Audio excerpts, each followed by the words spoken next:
Hello friends, well today I'm going to tell you how to grow your YouTube channel in 2019. If you're just starting out, or even if you've had a YouTube channel for a while and you're just looking for new ideas and ways to grow, here are my top 10 tips for how you can grow your YouTube channel in 2019. It's very bright though, I might have to wear sunnies for this.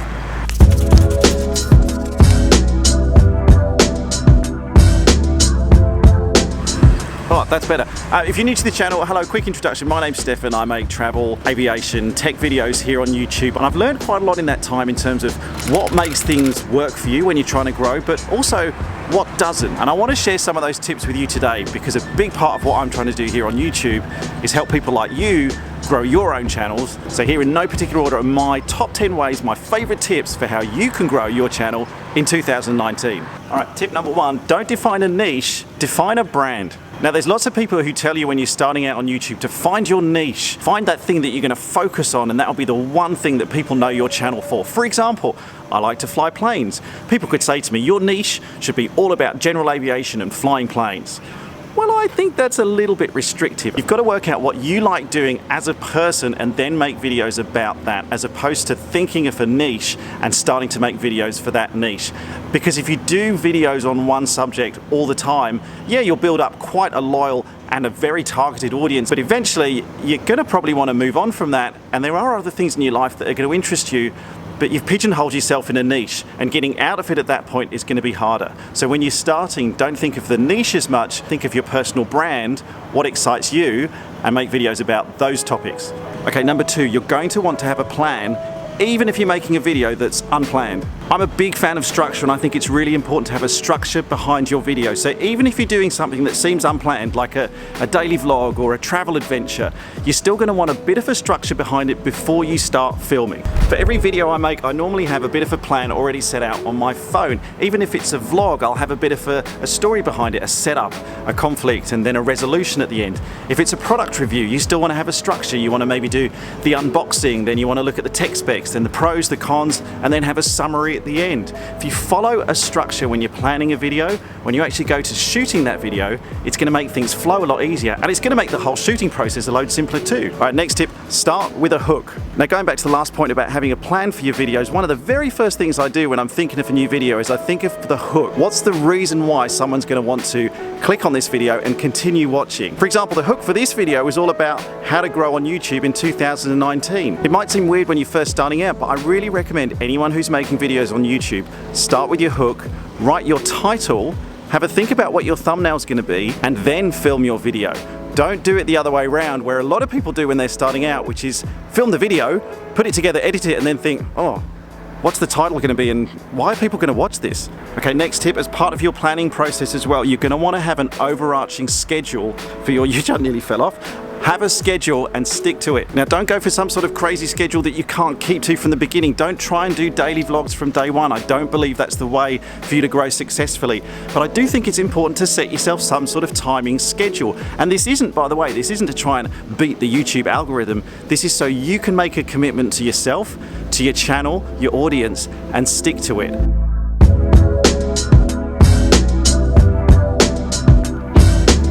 And then following on from that tip about schedule, tip number 5 is have a routine with your filmmaking and stick to it. My routine for my YouTube videos in the early days was really simple. Plan, film, edit, release, review. And that was it. And the review at the end wasn't a review of the analytics, and I'll talk about that in a second. The review was me watching back that video just as I was uploading it and thinking, what would I improve next time? And after you've done that, move on.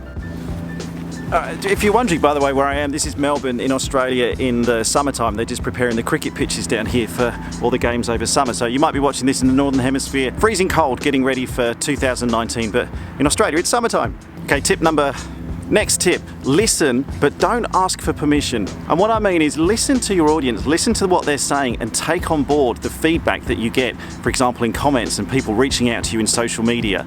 Use that to make changes and improvements on your channel, but don't ask for permission to do something that you want to do. As an example, say you run a tech review channel, okay, and you're looking to change the types of reviews you're doing in the future.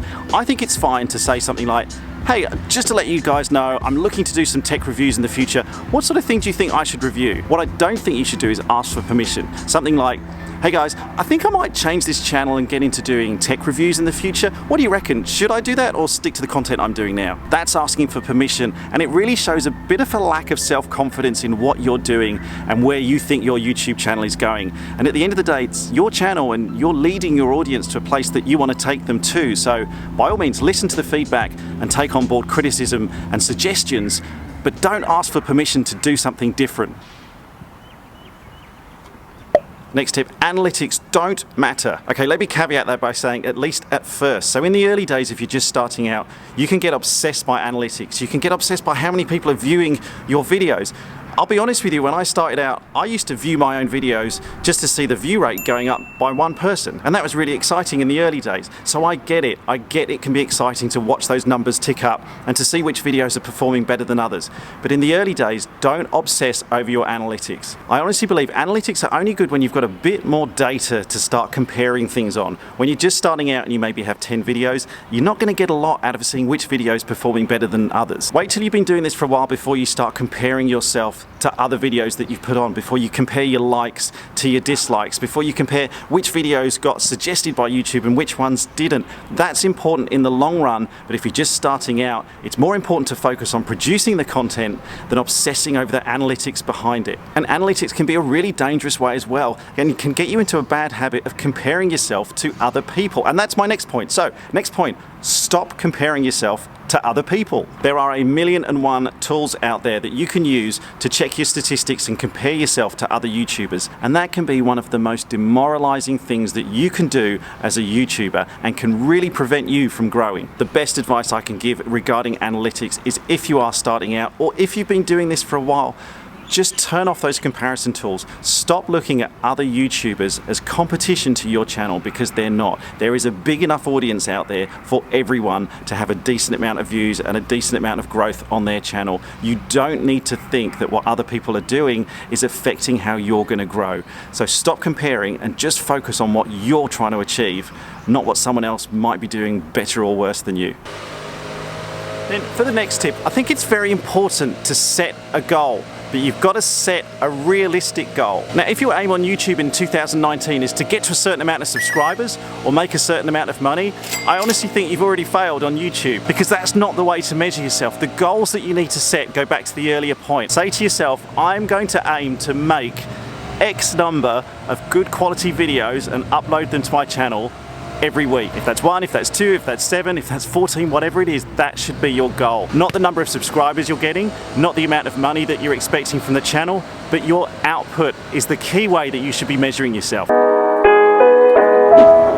And finally, watch a little, but not a lot. It's important to see what other people are doing out there on YouTube, and I consume a load of YouTube content, I do, but in the early days, it can actually be quite detrimental to watch too much content from what other creators are doing on YouTube. You definitely want to see what's out there, and you definitely want to get inspiration from other creators and get ideas as well, to be honest, for content you could be making and how you could be making it. But you don't want to fall in the trap of when you've watched too much content from other people and you start mimicking their actions and their content, and all of a sudden your channel isn't yours anymore. It's a bit of a hybrid of everything you've watched. If you get stuck, if you've started out and you don't know where to go, or if you've been doing this for a while and you're just not sure which direction to take your channel, but you want that growth in 2019, use the tips that I've mentioned up until now in terms of the scheduling and the planning and the ideas and how you're going to come up with the content and film it, all of that. But what it comes down to is just be yourself. If you be the truest version of you and produce content about things that you really believe in, people will watch it.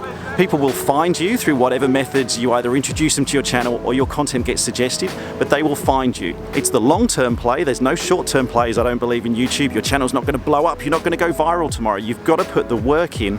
But if you're yourself and you're not copying others, it's actually the easiest way to sustain it over a long period of time. And seeing as it is a long-term play, you need to be able to sustain it over a long period of time. Those are my top 10 tips, well, my top 10 and a half tips, but those are my top tips for 2019 for how you can grow your YouTube channel.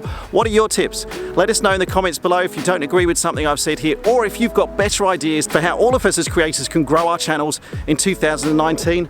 Give us a like if you enjoyed that content. Do make sure you subscribe to this channel as well to help this channel grow in 2019. I really appreciate everyone who's subscribed today. Thank you as always for watching. Good luck for your goals in 2019, and I'll catch you in the next video.